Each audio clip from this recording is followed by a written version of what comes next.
भारत में manufacturing sector में पिछले कुछ वर्षों में जबरदस्त बदलाव आया है और इसका सबसे बड़ा उदाहरण एप्पल जैसी दिग्गज कंपनी का भारत में अपने प्रोडक्ट्स के कंपोनेंट्स का उत्पादन और एक्सपोर्ट शुरू करना है।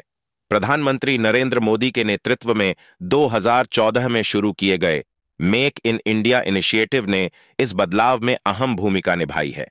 पहले जहां एप्पल अपने कंपोनेंट्स चीन से मंगवाता था, अब वही पार्ट्स भारत में बन रहे हैं और चीन और वियतनाम जैसे देशों को एक्सपोर्ट किए जा रहे हैं। वहीं दोस्तों, पूरा अपडेट क्या है, इस वीडियो में जानते हैं। उसके लिए आगे बढ़ने से पहले इस वीडियो को एक लाइक करके चैनल को सब्सक्राइब जरूर कर लीजिए, क्योंकि यह आपके लिए एक सेकंड का काम है, लेकिन इससे हमारी काफी बड़ी मदद होती है।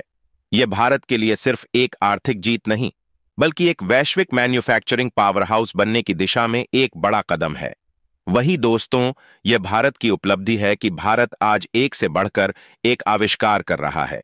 पहले हम लोगों को छोटी से छोटी वस्तु के लिए दूसरे देश पर निर्भर रहना पड़ता था, लेकिन आज भारत में वस्तु का मैन्युफैक्चरिंग भी हो रहा है और वस्तु का एक्सपोर्ट भी हो रहा है, जिसके कारण भारत की अर्थव्यवस्था बहुत तेजी से बढ़ रहा है और जिसके कारण दुश्मन देश पाकिस्तान और चीन को जोड़ का झटका लगा है। लेकिन दुश्मन देश यह समझ ले कि भारत की तरक्की रुकने वाली नहीं है। भारत अद्वितीय विकास कर रहा है। भारत में एप्पल ने केवल आईफोन असेंबल करने तक ही खुद को सीमित नहीं रखा, बल्कि अब कंपनी मैकबुक, एयरपोर्ट्स, वॉच और अन्य प्रोडक्ट्स के लिए भी कंपोनेंट्स का उत्पादन कर रही है। टाटा इलेक्ट्रॉनिक्स, मदरसन ग्रुप, जाबिल और एकस जैसी भारतीय और विदेशी कंपनियां एप्पल के लिए पार्ट्स बना रही हैं और इन पार्ट्स को चीन और वियतनाम भेजा जा रहा है, जहां इन्हें असेंबल कर फाइनल प्रोडक्ट तैयार किए जाते हैं। इससे यह साबित होता है कि भारत अब केवल एक उपभोक्ता बाजार नहीं, बल्कि एक मजबूत सप्लाई चेन का केंद्र भी बन रहा है, जो वैश्विक मैन्युफैक्चरिंग में अपनी पहचान बना रहा है। भारत सरकार की नीतियों ने इस बदलाव को तेजी से आगे बढ़ाने में मदद की है। प्रधानमंत्री नरेंद्र मोदी द्वारा घोषित प्रोडक्शन लिंक्ड इंसेंटिव यानी पीएलआई योजना ने इलेक्ट्रॉनिक्स मैन्युफैक्चरिंग सेक्टर को बड़े पैमाने पर बढ़ावा दिया है। इसके तहत कंपनियों को भारत में मैन्युफैक्चरिंग सेटअप लगाने के लिए आर्थिक सहायता और टैक्स में छूट दी जाती है, जिससे विदेशी कंपनियों को भारत में निवेश करने के लिए प्रोत्साहन मिलता है। एप्पल की सप्लाई चेन में शामिल कंपनियां जैसे टाटा इलेक्ट्रॉनिक्स, मदरसन ग्रुप, जाबिल और एकस अब भारत में आईफोन, मैकबुक और अन्य डिवाइसेस के लिए मैकेनिकल कंपोनेंट्स और एनक्लोजर्स बना रही हैं, जिससे भारत धीरे धीरे इलेक्ट्रॉनिक्स मैन्युफैक्चरिंग हब बनने की ओर अग्रसर हो रहा है। पहले भारत सिर्फ मोबाइल फोन असेंबल करने का काम करता था, लेकिन अब यहां से कंपोनेंट्स का एक्सपोर्ट भी हो रहा है। यह बदलाव इसलिए भी महत्वपूर्ण है क्योंकि इससे भारत में रोजगार के अवसर बढ़ रहे हैं और स्थानीय उद्योगों को मजबूती मिल रही है। एप्पल जैसे ब्रांड का भारत में अपने प्रोडक्ट्स का उत्पादन और कंपोनेंट्स का एक्सपोर्ट शुरू करना पूरी इंडस्ट्री के लिए एक गेम चेंजर साबित हो सकता है, क्योंकि इससे भारत में इलेक्ट्रॉनिक्स कंपोनेंट्स मैन्युफैक्चरिंग का एक मजबूत इकोसिस्टम विकसित होगा, जिससे भारत को वैश्विक सप्लाई चेन में एक महत्वपूर्ण स्थान मिलेगा। विशेषज्ञों का मानना है कि एप्पल के इस कदम से भारत का इलेक्ट्रॉनिक्स कंपोनेंट एक्सपोर्ट 2030 तक 35 से 40 अरब डॉलर तक पहुंच सकता है। यह न केवल भारत की अर्थव्यवस्था को मजबूत करेगा, बल्कि इसे चीन और वियतनाम के साथ प्रतिस्पर्धा करने की क्षमता भी देगा। काउंटर पॉइंट रिसर्च के वाइस प्रेसिडेंट नील शाह का मानना है कि एप्पल अब सिर्फ आईफोन या फाइनल प्रोडक्ट्स बनाने के लिए भारत नहीं आ रहा, बल्कि भारत से कंपोनेंट्स भी एक्सपोर्ट कर रहा है, जिससे यह स्पष्ट हो जाता है कि भारत अब चीन और वियतनाम के साथ एक बड़े मैन्युफैक्चरिंग विकल्प के रूप में उभर रहा है। चीन लंबे समय से दुनिया की फैक्ट्री के रूप में जाना जाता था, लेकिन हाल के वर्षों में कई कारणों से वैश्विक कंपनियां चीन से बाहर अपने मैन्युफैक्चरिंग ऑपरेशंस को स्थानांतरित करने पर विचार कर रही हैं। अमेरिका और चीन के बीच बढ़ते व्यापार युद्ध और चीन में उत्पादन की बढ़ती लागत ने कंपनियों को अन्य देशों में अपनी फैक्ट्रियां स्थापित करने के लिए प्रेरित किया है। इसके अलावा भारत में अनुकूल सरकारी नीतियां जैसे पीएलआई योजना, कम लागत पर उपलब्ध श्रम बल और तेजी से विकसित हो रहा इंफ्रास्ट्रक्चर भी कंपनियों के लिए आकर्षण का केंद्र बन रहा है।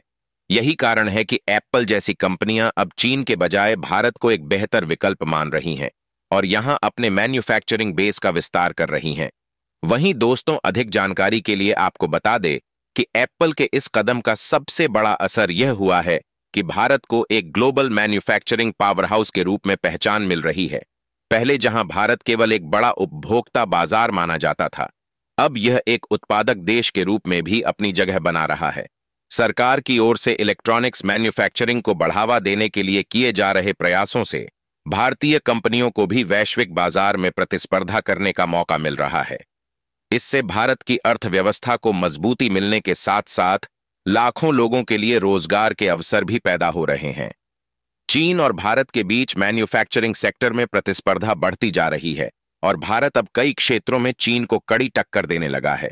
हालांकि चीन का मैन्युफैक्चरिंग इकोसिस्टम अभी भी बहुत मजबूत है, लेकिन भारत तेजी से इस दिशा में आगे बढ़ रहा है और आने वाले वर्षों में यह चीन के लिए एक बड़ा प्रतिस्पर्धी बन सकता है।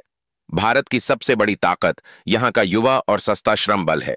इसके अलावा सरकार द्वारा उठाए गए कदमों जैसे कि पीएलआई योजना, इंफ्रास्ट्रक्चर सुधार और टैक्स में छूट ने भारत को निवेश के लिए एक आकर्षक गंतव्य बना दिया है।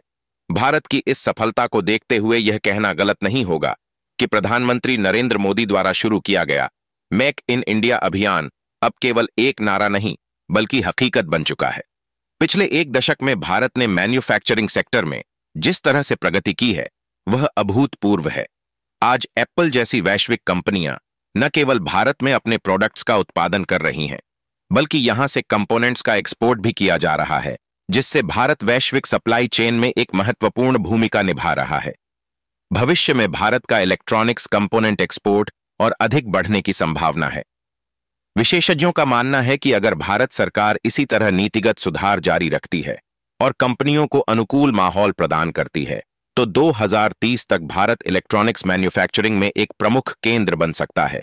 इससे न केवल भारतीय अर्थव्यवस्था को मजबूती मिलेगी, बल्कि यह देश को वैश्विक स्तर पर एक आर्थिक महाशक्ति बनने की दिशा में आगे बढ़ाएगा। भारत का यह बदलाव केवल आर्थिक मजबूती तक सीमित नहीं है, बल्कि यह वैश्विक व्यापार संतुलन को भी प्रभावित कर रहा है। चीन, जो अब तक वैश्विक मैन्युफैक्चरिंग का सबसे बड़ा केंद्र था, अब उसे भारत से प्रतिस्पर्धा मिल रही है और यह बदलाव आने वाले वर्षों में और भी तेज हो सकता है। भारत में बढ़ते निवेश और मैन्युफैक्चरिंग सेक्टर में सुधारों को देखते हुए यह स्पष्ट है कि आने वाले समय में भारत एक वैश्विक इलेक्ट्रॉनिक्स हब बनने की दिशा में मजबूती से आगे बढ़ रहा है और यह मेक इन इंडिया के विजन को साकार करने में एक महत्वपूर्ण योगदान देगा, जिससे भारत को चीन जैसे देशों से सीधी प्रतिस्पर्धा मिलने लगी है। सेमीकंडक्टर्स, मोबाइल फोन, लैपटॉप और अन्य इलेक्ट्रॉनिक्स निर्माण में आत्मनिर्भर बनने की दिशा में भारत मजबूती से कदम बढ़ा रहा है। उत्पादन से जुड़ी प्रोत्साहन योजनाएं, पीएलआई, सस्ती श्रम लागत और स्थानीय आपूर्ति श्रृंखला को बढ़ावा देने वाली नीतियां इस बदलाव को और तेज करेंगी।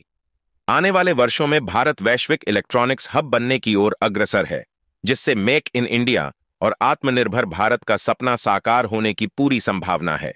वही दोस्तों, अगर आप हमारी जानकारी पसंद करते हैं तो कृपया हमारे चैनल को लाइक और सब्सक्राइब करना न भूलें, ताकि आपको हमारे अपडेट्स और नई जानकारी मिलती रहे। आपके समर्थन से हम और भी बेहतरीन कंटेंट ला सकेंगे। जय हिंद, जय भारत।